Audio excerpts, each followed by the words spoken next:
औज़ुबिल्लाहि मिनश्शैतानिर्रजीम बिस्मिल्लाहिर्रहमानिर्रहीम। Incline plane आपने matric में भी पढ़ा है। उसकी डेफिनेशन जो हमारे पास मौजूद है वो ये हमारे पास एक्स एक्सिस है और ये एक हमारे पास दूसरा प्लेन है। तो अब डेफिनेशन इसकी ऐसे है कि such a plane which makes an angle theta with respect to X axis, this is called incline plane. ठीक है, अब इसको हम इसकी डेरिवेशन ड्राइव करते हैं। उसका तरीका यह है कि हमने कंसीडर किया एक ब्लॉक है, उसका मास क्या है, हर चीज़ का मास क्या होता है, m। A block of mass m place on an incline plane. ठीक है, block of mass m place on an incline plane, इसके ऊपर हमने प्लेस कर दिया। ठीक, लाजमी बात है जो भी बॉडी होती है उसका जो है वेट होता है, इसका हर चीज़ का वेट जो है वो डाउनवर्ड होगा। तो ये इसका वेट यहाँ पर हमारे पास डाउनवर्ड होगा। तो अब हम इसके वेट को now we resolve its weight in to rectangular components. इसके वेट को हम दो रेक्टेंगुलर कंपोनेंट्स में ब्रेक करेंगे। एक हमारे पास जो है वो इस तरफ आएगा रेक्टेंगुलर कंपोनेंट, और एक हमारे पास जो है वो इस तरफ आएगा। ठीक है, और ये बॉडी जो है वो इस तरफ फ्लो करेगी, इस तरफ नीचे आएगी। जब ये बॉडी नीचे आएगी तो जिस फोर्स से नीचे आएगी, जो फोर्स होगी वो हमारे पास W होगी, वेट होगी, और जिससे आ रही होगी वो होगी W साइन थीटा, और ये जो हमारे पास पोर्शन होगा ये होगा W कॉस थीटा। ठीक है, और जब इसका वेट इंक्लाइन प्लेन के ऊपर यहाँ एक्ट करेगा तो यहाँ पर इसका रिएक्शन होगा, और इस डायरेक्शन में जो है वो एयर फ्रिक्शन होगा। यानी जब भी आप ब्रिज से नीचे आएंगे तो आपको फ्रिक्शन मिलेगा, एयर फ्रिक्शन जो होगा। ठीक है, क्लियर।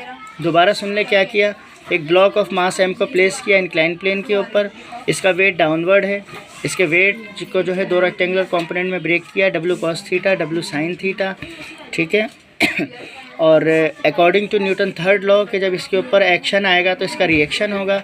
तो W cos theta cancelled out with the reaction of incline plane, and W sin theta is responsible for the motion of incline plane. तो W sin theta is responsible for motion of incline plane.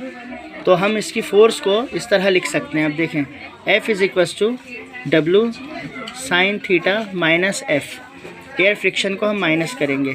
We know that W is equals to mg put in above, तो F is equals to mg sin theta minus F। ठीक, but we know that according to Newton second law F is equals to ma। तो F की जगह पर जब मैं ma replace करूँगा तो ये ma यहाँ पर आएगा। तो ma is equals to mg sin theta minus F। ये m नीचे डिवाइड करते हैं, तो a is equals to mg sin theta minus F divided by m। ऊपर दो नंबर मौजूद है, एक नंबर ये, एक नंबर ये, दोनों के साथ LCM इसका ब्रेक करते हैं। mg sin theta upon m minus F upon m। m से m कैंसिल हो गया। a is equals to g sin theta minus F upon m। यहाँ पे हम इक्वेशन रोक लेते हैं और यहाँ पे कंडीशन लगाते हैं। केस वन अगर एयर फ्रिक्शन ना हो, ठीक है, तो एयर फ्रिक्शन ना हो तो a is equals to g sin theta minus 0 upon m। तो ये फ्रिक्शन की जगह 0 आ जाएगा। अब 0 upon anything is equals to 0, तो a is equals to g sin theta minus 0, तो a is equals to g sin theta. ये हमारे पास इंक्लाइन प्लेन की एक्सेलरेशन की इक्वेशन आ गई, क्योंकि जो इंक्लाइन प्लेन के ऊपर जो भी हमारे पास ऑब्जेक्ट मौजूद होगा वो नीचे एक्सेलरेट करेगा। ठीक है ना, किसी फोर्स से नीचे एक्सेलरेट करता हुआ आएगा। इस एक्सेलरेशन का फॉर्मूला है g sin थीटा। इस इक्वेशन से हमें अच्छी तरह ये बात पता चल रही है, एक्सप्रेस दैट कि motion of incline plane is independent of mass of a body and it depend on angle of incline plane.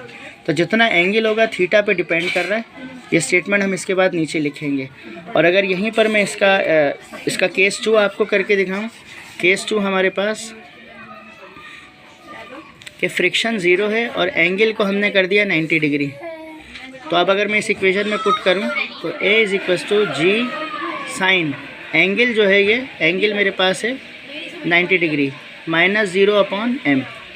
तो a is equals to g sine 90 की वैल्यू 1 होती है। अब आपको साइंटिफिक कैलकुलेटर अलाउ है, वो ले लीजिए और उससे आप ये करेंगे 0 upon anything 0। a is equals to g बन जा g। तो अगर एंगल 90 डिग्री हो जाएगा तो बॉडी जो है एक्सेलरेशन ड्यू टू ग्रेविटी से नीचे फॉल होगी। ठीक है ना।